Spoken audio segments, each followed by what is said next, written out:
খালি 50 টাকার বুলেট ওখানেই খতম করে দিতাম। ওসব ছেড়ে কোর্ট কাচারি মোকদ্দমা ফয়সালা। স্যার মানলাম আপনি সিনিয়র পুলিশ অফিসার, কিন্তু আমি বয়সে বড়। ডিজিপি আর হোম মিনিস্টার আপনার উপর রেগে আছেন। যদি জানতেন ও এত বড় ক্রিমিনাল তাহলে নিশ্চয়ই আপনি ওকে বাঁচাতেন না। শিট! কাকে ইমপ্রেস করছেন মিস্টার সত্য? কেন রায় বাবু, খালি 50 টাকার বুলেট? তোমরা যাকে মারতে চাও ও ক্রিমিনাল না কানুন? আমরা পুলিশ অফিসার না নেতাদের কেনা গুন্ডা?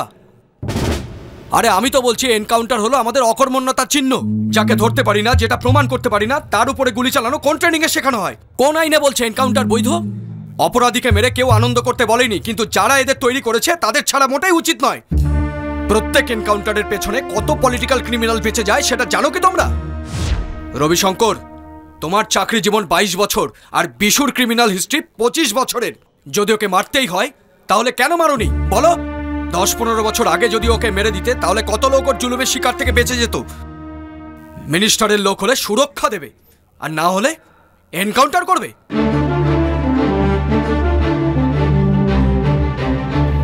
আমি জিজ্ঞাসা করছি, আমরা সব পুলিশ অফিসার না নেতাদের ভাড়া করা গুন্ডা? বলো। আমি কাউকে ইমপ্রেস করতে চাই না। কেউ রাগ করে থাকলে আমি পরোয়া করি না। আমি কোনো গুন্ডা নই, আমি কোনো পুলিশ। আমি কোনো পুলিশ। আমি কোনো পুলিশ। আইনি সাজা দেবে, আইনি ভগবানই মৃত্যু দেবে। আইন আর ভগবান একই। ভগবান একই। ভগবান একই। ভগবান একই। ভগবান একই। ভগবান একই। আজ হঠাৎ মাননীয় মুখ্যমন্ত্রীর শরীর খারাপ হয়ে গেল, যার জন্য জনতার মধ্যে উৎকণ্ঠার সৃষ্টি হয়েছে। আর কিছুক্ষণের মধ্যেই ওনাকে এই হসপিটালে অ্যাডমিট করা হবে। ওনার চিকিৎসার জন্য বিশেষজ্ঞ ডাক্তারদের একটা টিম তৈরি করা হয়েছে। এই খবর প্রচার হতেই রাজ্যের বিভিন্ন প্রান্তের হাজার হাজার লোক এখানে জড়ো হয়েছে। রুবি হাসপাতাল থেকে সঞ্জয়ের সাথে আমি রাকেশ সিনহা, এমটিভি কলকাতা। নমস্কার সবাইকে, নমস্কার। মুখ্যমন্ত্রীর সব ব্যবস্থা হয়েছে? আস্তে আস্তে, শান্ত হন, শান্ত হন। আমিও কিছু জানি না, যেমন ফোন পেয়েছি চলে এসেছি, ব্যাস ব্যাস ব্যাস। ভেতরে যাবার পরেই আমি আপনাদের সবকিছু বলতে পারবো। প্লিজ আপনারা শান্ত হন, প্লিজ প্লিজ আপনারা শান্ত হন।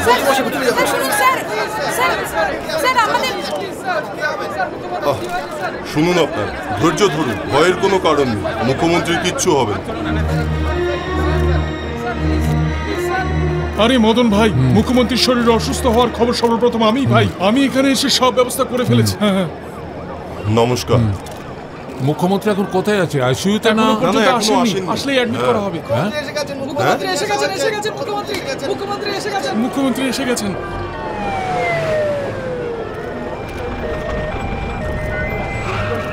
মুখ্যমন্ত্রী কি হয়ে গেল? চল চল চল, সাবধানে সাবধানে। আরামসে আরামসে আরামসে। সাবধানে। মুখ্যমন্ত্রী কি হয়ে গেল? ভগবান ভগবান,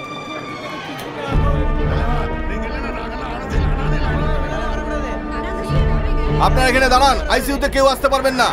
সিএম এর কি হয়েছে স্যার? প্লিজ আমাদের বলুন। শান্ত হন, মুখ্যমন্ত্রীর কিচ্ছু হয়নি, চিন্তা করার কোনো প্রয়োজন নেই। তাহলে হসপিটালে কেন ভর্তি করলেন? দেখুন, ডাক্তাররা আরাম করার কথা বলেছেন। হঠাৎ কেন? আমিও আশ্চর্য হয়ে গেছি। আপনারা তো জানেন আমি সিএম এর মেয়ের মতো। কাল রাতে আমিও ওনার ঘরেই ছিলাম। কাল আমি ওনাকে বললাম আপনি একটু বিশ্রাম কেন নিচ্ছেন না? তখন উনি বললেন আগে কাজ তারপর বিশ্রাম নেব। আর এর মধ্যেই কি হয়েছে? আমার কথা বিশ্বাস করুন, মুখ্যমন্ত্রী কিচ্ছু হবে না। উনি খুব তাড়াতাড়ি ঠিক হয়ে যাবে। উনি তো সবসময় জনতার কথাই চিন্তা করেন। দুদিন আগে আমাকে উনি ডেকেছিলেন, রাজ্যের মঙ্গলের জন্য কি করা যায়, আসছে ভোটে আমাদের পার্টিকে জেতাতে আমাদের কি করতে হবে এইসব বললে। এসব আমার বলার থেকে ভালো হয় ওনার শরীর সুস্থ হওয়ার পর তিনি আপনাদের সব বলবেন। ততদিন কার্যকরী মুখ্যমন্ত্রী আপনি থাকবেন। একজনই মুখ্যমন্ত্রী, দ্বিতীয় কেউ না। কোনো কথাই নেই আর। দয়া করে আপনারা যান। হ্যাঁ হ্যাঁ হ্যাঁ, আপনারা যান, আপনারা যান, যান যান।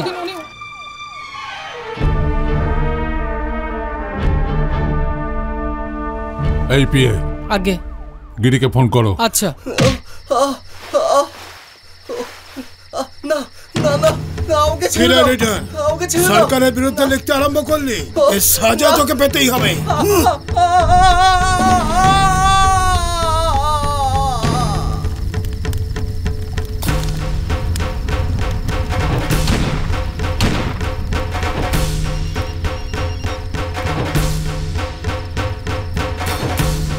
বলুন নেতাজি। হ্যাঁ, আমি আসছি।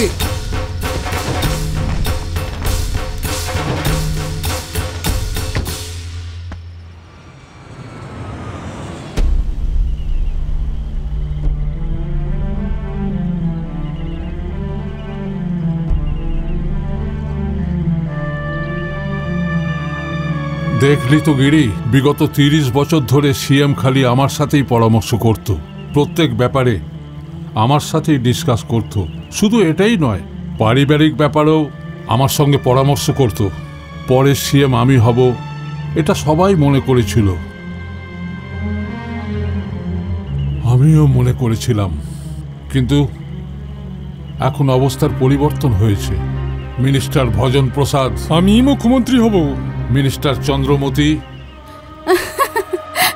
মন্ত্রী পুনিত রায়, এই তিনজনের চোখে সিএম এর স্বপ্ন আমি দেখেছি। ওরা নিজের নিজের গ্রুপ বানিয়ে সিএম হবার প্ল্যান করেছে।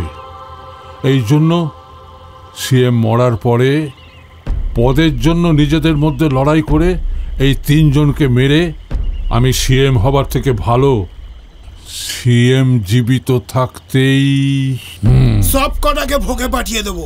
মারের চোটে স্বপ্ন ছুটে যাবে। আপনি একদম চিন্তা করবেন না নেতাজি, পরবর্তী সিএম আপনি। তুই যাদের মারতে যাচ্ছিস তারা কিন্তু সাধারণ মানুষ নয়। গদিতে বসে থাকা 3 মন্ত্রী ওরা। এই কাজ তুই করিস না, বাইরের লোক দিয়ে করা।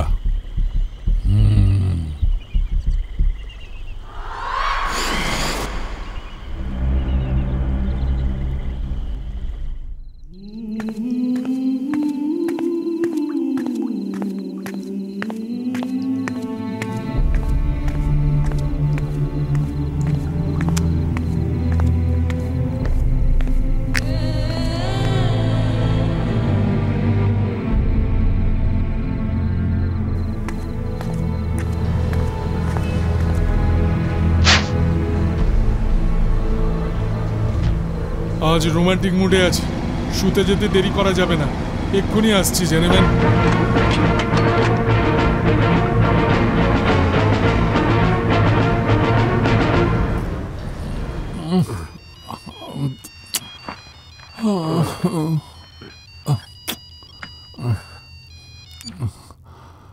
Hello,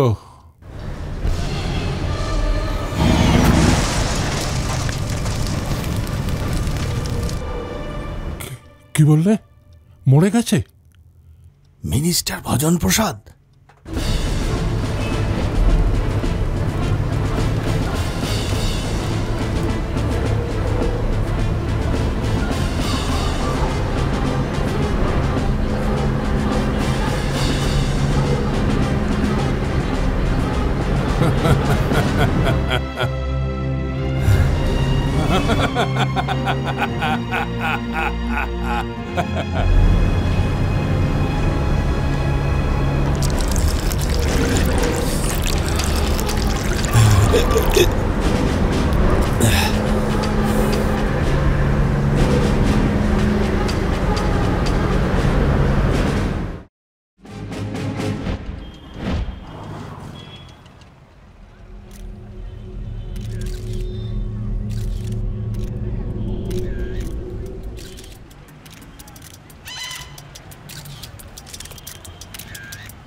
good morning sir. Morning. গাড়ি পার্ক করো।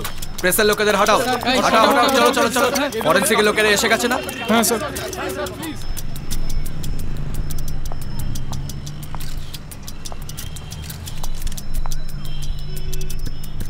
এই এই এই সরো সরো সরো, শুনতে পাচ্ছ না বুঝি? হাঁটো, ধীরে হাঁটো। এই কানে যাচ্ছে না নাকি? হ্যাঁ, এই গর্তটা দেখে আমার মনে হচ্ছে কিলার রকেট লঞ্চারই ব্যবহার করেছে। Yeah, that's right actually. ও কোথা থেকে নিশানা লাগালো?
কি করছেন আপনারা? যে মারা গেছে সে মামুলি লোক নয়, মন্ত্রী ছিলেন। মিডিয়া মজা করছে আমাদের নিয়ে, কি জবাব দেবো ওদের? ঘরে 4 জন পুলিশ, অফিসেও 4 জন পুলিশ, গাড়ির সাথে পাইলট সিকিউরিটি আলাদা আছে। 24 ঘন্টা জীবনের ঝুঁকি নিয়ে আমরা ওনাদের সুরক্ষা দিই, কিন্তু আজ মিনিস্টার একলা কেন বেরোলো? মিস্টার সত্য, মন্ত্রীমশাই একলা কেন গেল, কোথায় গেল, কি করে গেল সেটা আপনারাও জানেন, আমিও জানি। এসব ছাড়ুন, আমাদের একটা কথাই জানা দরকার, খুনিকে আর খুনের কারণ কি। আসলে খুনের কারণ কি? ব্যক্তিগত শত্রুতা না রাজনীতি? এর প্রত্যেকটা দিক খতিয়ে দেখা হচ্ছে স্যার। খুনির সঙ্গে কেউ ছিল না স্যার, খুনি একাই ছিল। ফুটপ্রিন্ট থেকে পরিষ্কার বোঝা যাচ্ছে খুনি না মদ্যপান করেছিল না টোল ছিল।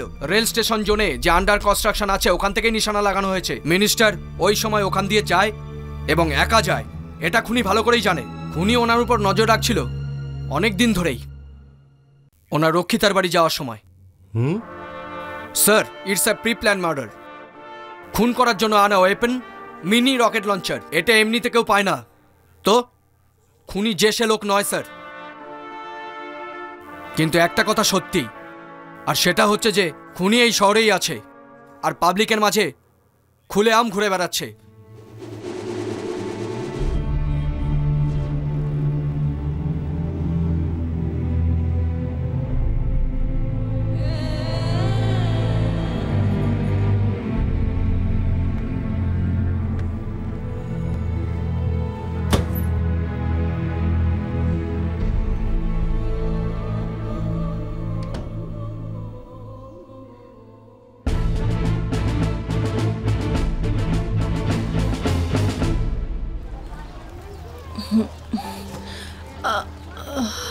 আস্তে মা, সাবধানে।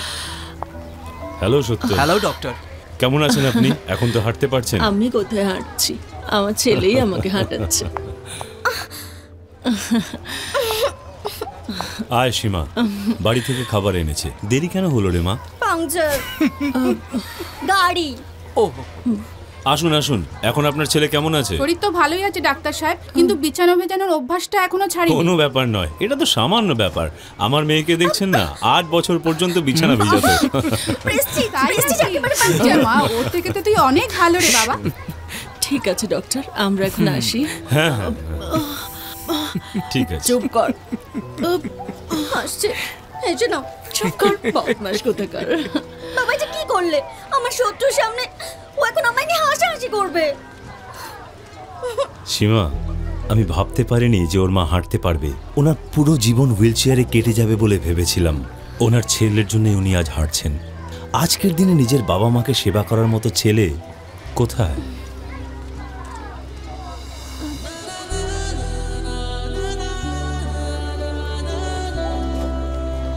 বাবা সত্য, হ্যাঁ সীমাকে একটু বাড়িতে ড্রপ করে দেবে? হ্যাঁ হ্যাঁ নিশ্চয়ই। চুপ কর। আরে ধর ধর। হ্যাঁ হ্যাঁ ধরেছি। এই নে এই নে। আরে তোর বলটা দে না। Hi uncle. এইটা আমার বল, আমার বল। না না আমি দেব না। আমার ব্যাগ। না না আমাকে দে, আমাকে দে। আস্তে আস্তে। একটু দাঁড়াও, আমি পরিয়ে দিচ্ছি।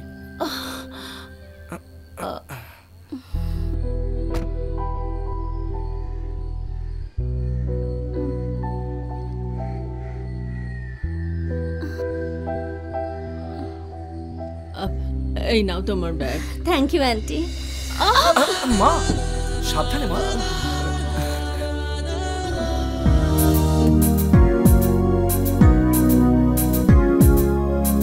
মাননীয় মুখ্যমন্ত্রী এখন হাসপাতালে ভর্তি আছেন।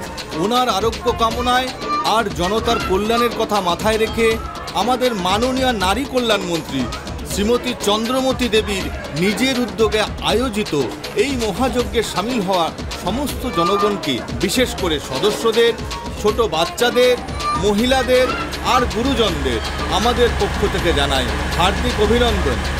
এই মহাযজ্ঞ অনুষ্ঠানে অনুষ্ঠিত হতে চলেছে আমাদের মাননীয় মন্ত্রী চন্দ্রমতী দেবী নিজের হাতে মূর্তির কুম্ভ অভিষেক অনুষ্ঠান।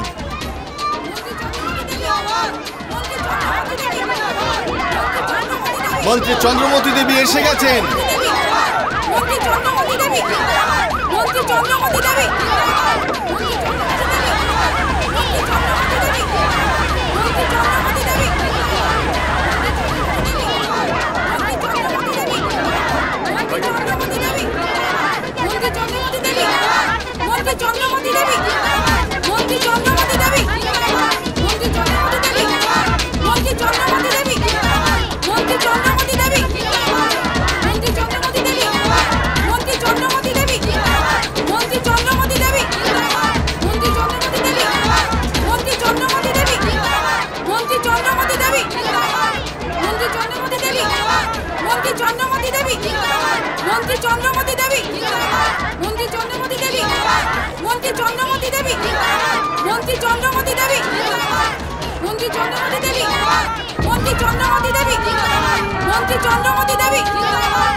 মন্ত্রী চন্দ্রমতি দেবী।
সাবাস গিরি, আরে সাব্বাস।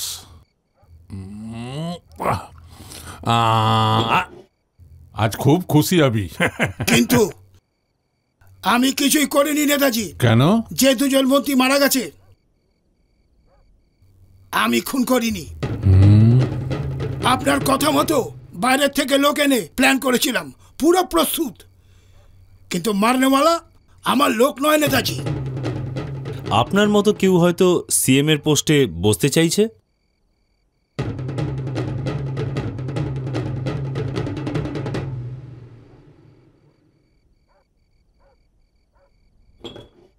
হতে পারে সে নিজের পথের কাঁটাকে সরিয়ে ফেলতে চাইছে। যেমন এই কাজ আপনি গিরিকে সঁপেছেন, তেমনি অন্য কেউ কাউকে সঁপেছে। সিএম পোস্টে বসতে চান একজন আপনি, আর ভজন প্রসাদ, চন্দ্রমতি, আর হচ্ছে পুনিত রায়। এরই মধ্যে মন্ত্রী ভজন প্রসাদ আর চন্দ্রমতির চ্যাপ্টার খতম।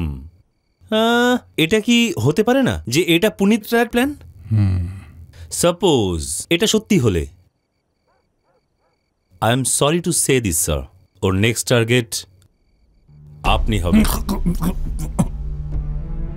পুনিত রায় আমাকে নিশানা করেছে, ওই পুনিত রায়কে মরতেই হবে। হ্যাঁ, কিন্তু তার আগে খুনির সন্ধান করতে হবে, না হলে আপনি পুনিত রায়কে মারবেন, তার আগে সে আপনাকে মেরে ফেলবে। এই গিরি, আচার্যের কথা একদম ঠিক।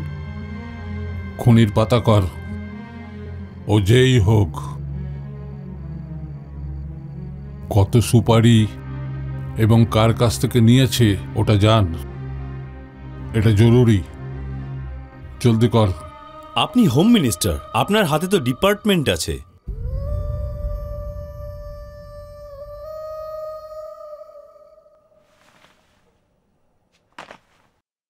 হ্যাঁ হ্যাঁ, সরকার চালানো লোকেদের প্রাণের কোনো সুরক্ষা নেই। কি করছো তোমরা? আমরা পুরো চেষ্টা চালিয়ে যাচ্ছি স্যার।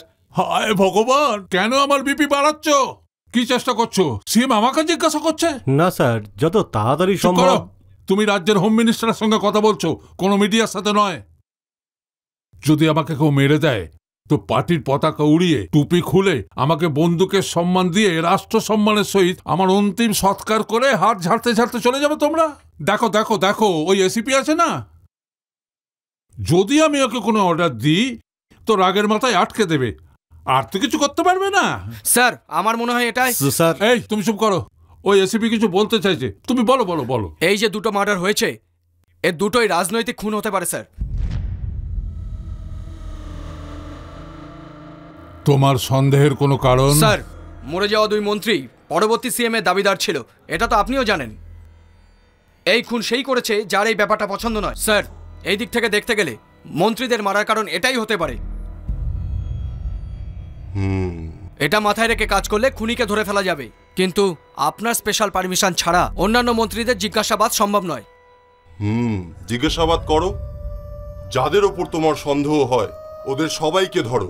যদি মনে হয় এই সেই ব্যক্তি, ভালো করে মালিশ করো। Yes sir. এসির মধ্যে আমার ঘাম ছুটিয়ে দিলে এসিপি, এই কেসের ভাড়া ওকে দাও।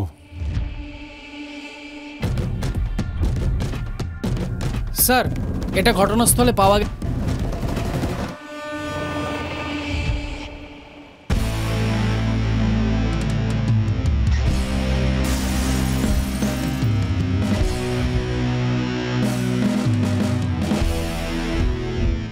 কোথাকার কেউ জানে না, ও না এই এরিয়ার না তো এই শহরে। পুলিশকেই চকমা দিচ্ছে। ও চকমা দিতে পারে, কিন্তু বাঁচতে পারবে না। এখন আপনার জন্য তো বাবা ভোলা, ওপরওয়ালা, আল্লাহ তাআলা সবকিছুই তো পুলিশ।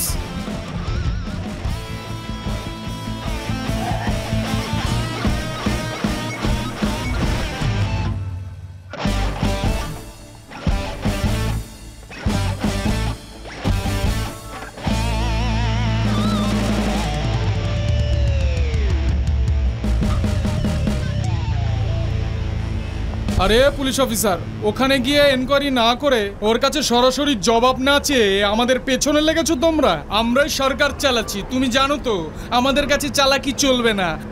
যদি আমার উপরে হাত ওঠাও তাহলে পুরো শহরে দাঙ্গা বেঁধে যাবে। হ্যাঁ, দেখতে চাও নাকি? দেখাবো নাকি? ইজ্জতের ব্যাপার আছে, তোমাকে ছাড়বো না। সত্য, আমার হাতটা টেপ টেপ না। কি ব্যাপার মা? আর টেপ না। ঠিক আছে। সত্য, এর আগে যখন তুই আমার হাত ধরে হাঁটতিস, তোর হাত খুব শক্ত মনে হতো, ব্যথা লাগতো। এখন ব্যথা নেই, মনে হচ্ছে কোনো বাচ্চার হাত।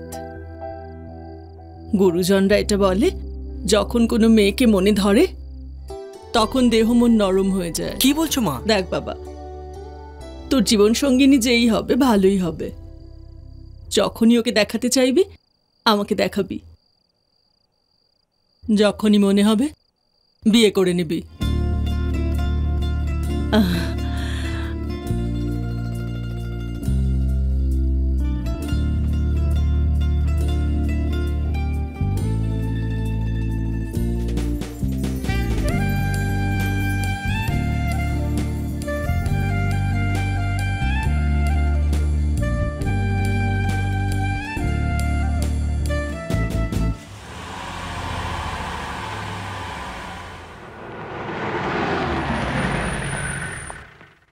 হ্যাঁ, কথা আপনারাও জানেন, বড় বড় অপরাধীও কোনো না কোনো সূত্র নিশ্চয়ই ছেড়ে যায়। কিন্তু স্যার, এই কেসে এখনো পর্যন্ত আমরা কোনো এভিডেন্স পাইনি। যা কিছু পেয়েছি সেগুলো কেন এভিডেন্স নয়? মার্ডার স্পট থেকে পাওয়া এই টিকিট খড়দা স্টেশন থেকে কাটা হয়েছিল। তার মানে যে খুনিকে আমরা খোঁজ করছি সে খড়দা থেকেই ট্রেন ধরে। রেলওয়ে স্টেশনে তো টিকিট পড়েই থাকে স্যার। তা তো ঠিকই, কিন্তু ওই রেল স্টেশন হলো আন্ডার কনস্ট্রাকশন, আর এই সিরিঞ্জ হয়তো কিলার ইউজ করেছিল। দুটো মার্ডার স্পট থেকেই আমরা পেয়েছি কমন এভিডেন্স। স্যার, এই সিরিঞ্জ থেকে আমরা কি পাবো? এটা ইনসুলিন সিরিঞ্জ, যেটা খালি সুগার রোগী ব্যবহার করে থাকে। হতে পারে আমরা যার খোঁজ করছি সে হয়তো সুগার রোগী হবে। একটা চা দাও, চিনি ছাড়া। ও অবশ্যই ওষুধের দোকানে যায়। শিওর নই যে খড়দায় থাকে, কিন্তু থাকতেও পারে তো। পুরো কলকাতায় নজরদারি না করে চলুন না আমরা খড়দায় নজরদারি করি। খড়দার সব ওষুধের দোকানে আমাদের পুলিশের লোক পাঠাতে হবে। ওখানে কারা কারা ইনসুলিন কেনে সব ডিটেল আমার চাই, ইনক্লুডিং হোম ডেলিভারি। আর 40-45 বছর বয়সের লোকের উপর বিশেষ নজর রাখতে হবে। মার্ডার স্পট থেকে পাওয়া ক্লু দিল্লি পাঠানো হয়েছে। রিপোর্ট আসলেই আমাকে খবর দেবেন। পাবলিকের সাথে প্রতিনিয়ত যাদের যোগাযোগ, cable operator, gas cylinder supplier, water supplier, পেপারওয়ালা, দুধওয়ালা, চাকর বাকর, ইনক্লুডিং সেলসম্যান, কাউকে ছাড়া যাবে না। সবাইকে জিজ্ঞাসাবাদ করুন। হোটেল, লজেস, মেনশন কোনোটা ছাড়া যাবে না। সব জায়গায় জিজ্ঞাসাবাদ করুন। কারোর উপর কোনো রকম ভাবে সন্দেহ হলে তৎক্ষণাৎ গ্রেপ্তার করুন। রিয়েল এস্টেটের লোক হাউস ব্রোকারের সাথে মিলে বিগত 2 মাসের মধ্যে কোথায় কোথায় ঘর ভাড়া নিয়েছে তাদের লিস্ট বানান।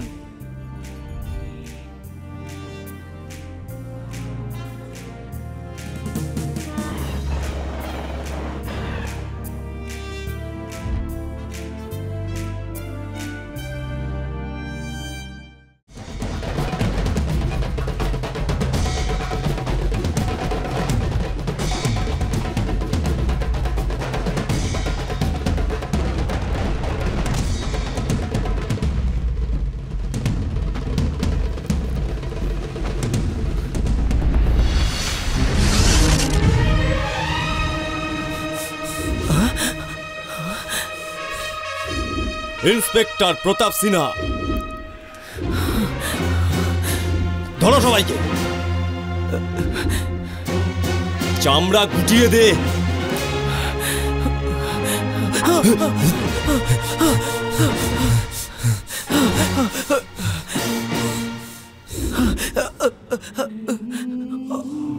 আইন সাজা দেবে, ভগবান মৃত্যু দেবে। ভগবান আর আইন দুই এক।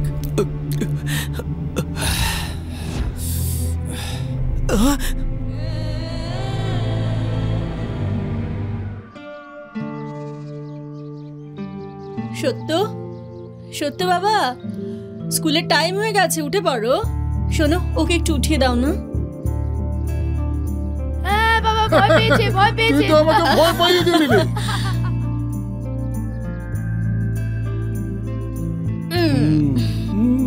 সামনে থেকে সরো না বাবা। বাই মা, বাই বাবা।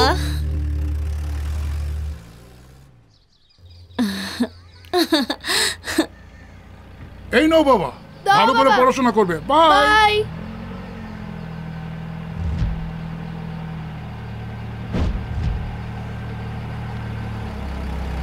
বাবা, বড় সাহসী তুমি। তহসিলদার হওয়ার জন্য এত অহংকার। নদী থেকে বালি তুলতে মানা করেছো নাকি? হ্যাঁ, আমার লোকেরা বলছে। আরে তোমরা বুঝছো না কেন? দুর্যোগ কি বলে আসে? নদী থেকে বালি তুললে গ্রামে বন্যা হবে। যা দিচ্ছি নিয়ে নাও, না হলে চোখ বন্ধ করে বসে থাকো। আজই আমরা বালি তুলবো, যা করার আছে করে নাও। এই বাড়িতে যদি কোথাও দিয়েছো তাহলে তোমাকে জেলে যেতে হবে। যাও যাও। মেম সাহেব, মেম সাহেব, মেম সাহেব, কি হয়েছে? আমাদের মালিককে মালিককে বালি মাফিয়ারা মেরে ফেলেছে। কি? মেম সাহেব, মেম সাহেব, কি হলো আপনার? আরে কে আছো? বাবা, বাবা,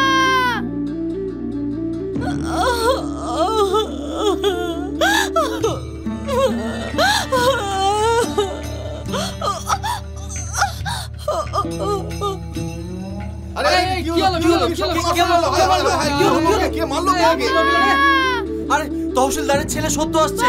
বাবাকে এই অবস্থা দেখলে সহ্য করতে পারবে না। আমাকে ছেড়ে দাও। সরাও, নিয়ে চল, নিয়ে চল। আমাকে ছেড়ে দাও, আমাকে বাবার কাছে যেতে হবে। ছেড়ে দাও, ছেড়ে দাও, আমাকে ছেড়ে দাও বাবা। বেচারি স্বামীর অকাল মৃত্যুতে কথা বন্ধ হয়ে গেছে একেবারে। আরে সৎ পথে থাকা মানুষটাকে নৃশংসভাবে মেরে দিল। তহসিলদারের হত্যাকারীকে আমরা ছাড়বো না। চলো চলো চলো চলো। হ্যাঁ হ্যাঁ, চলো সবাই, চলো চলো চলো। খুনি জামাই বাবুকে বাঁচাতে ইন্সপেক্টর শালা এসেছে। আগে এইটাকে খতম করি। এই মারতে মারতে ভিতরে ঢুকিয়ে দেবো। আমি ইন্সপেক্টর প্রতাপ সিনহা। যাচ্ছ কোথায়?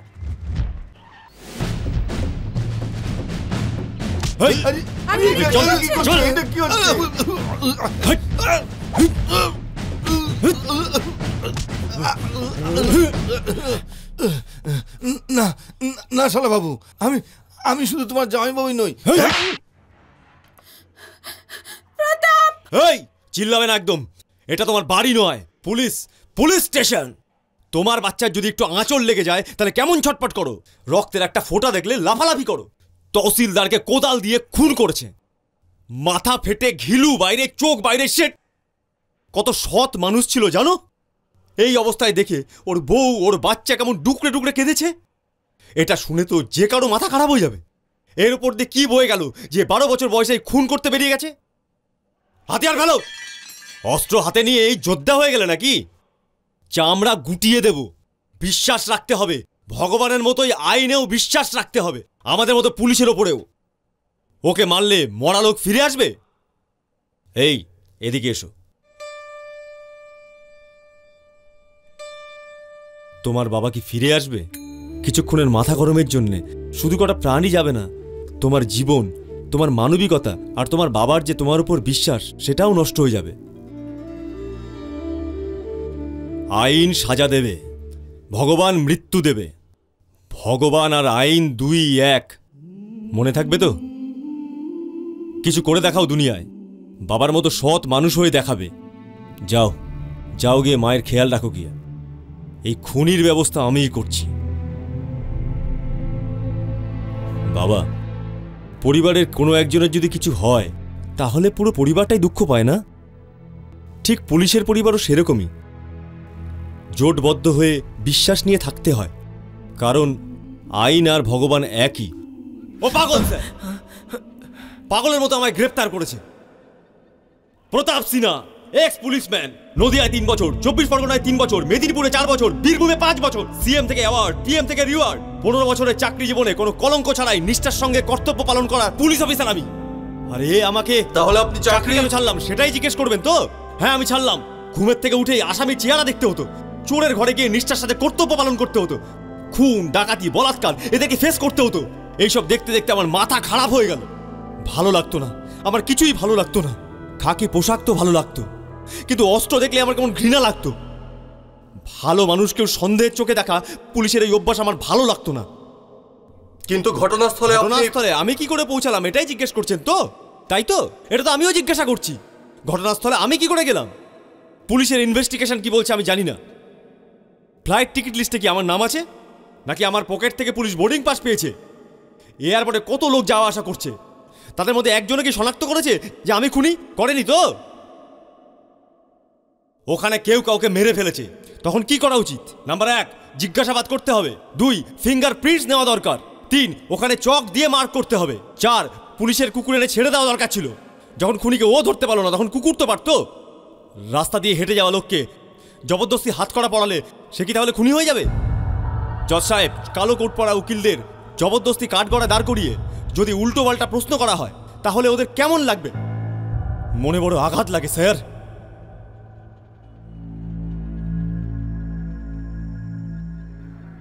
ধৃত প্রতাপ সিনহার উপর যে দোষ চাপানো হয়েছিল, সরকারি উকিল তা প্রমাণে ব্যর্থ হয়েছেন।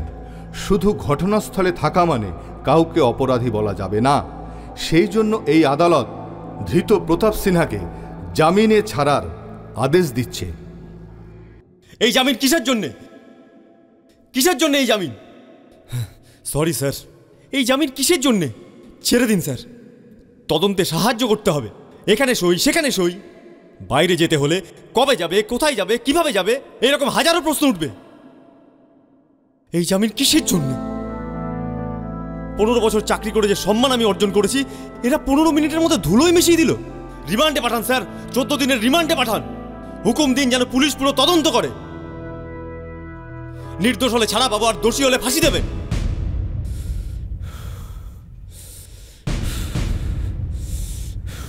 যতদিন না মামলা শেষ হচ্ছে ততদিন ধৃত প্রতাপ সিনহা এই জামিন নিতে নারাজ। সেই জন্য ওকে 14 দিনের রিমান্ডে পাঠিয়ে তদন্ত চালিয়ে যাওয়ার জন্য আদালত নির্দেশ দিচ্ছে।